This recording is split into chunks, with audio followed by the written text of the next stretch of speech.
kad kavinėse valgote, tai tikrai žinau. Tai kaip įsirinkti tą maistą, nuo kurio neskaudėtų pilvo, nepūstų pilvo, neskaudėtų galvos, jaustumėte žvalus ir energingas ir žinoma neaugtų papildomi kilogramai. Pirma taisyklė, kai renkatės maistą, jeigu jisai yra su padažu kaip salotas, paprašykite, kad padažą įpiltų šalia prie patiekalo ir naudokite tiek, kiek reikia, o nebūtinai jo visą jį užsipilti. Arba tiesiog paprašykit, kad atneštų ypač tyro alyvuogių aliejaus. Jeigu užsisakėte sriubos, prie jos tikrai nereikia bandelės. Jeigu valgėt mėsos žuvies patiekalą, tikrai deserto po jo nereikia vartoti, nereikia juodos kavos gerti su pienu.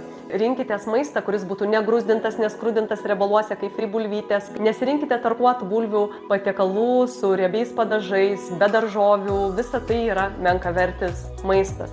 Stenkitės eiti į tas maitinimo įstaigas, kurios gamina su mažiau druskos, mažiau cukraus, daugiau vertingų maistinių medžiagų ir žinoma, venkite maisto, kuris yra miltinis, mielinis, kaip bandelės, picos ir įvairiausi tokie gaminiai, nes dažniausiai prie jų nevartojame nei daržovių, nei kitų vertingų maistinių medžiagų, kaip mėsos, žuvies, baltymais turtingo maisto.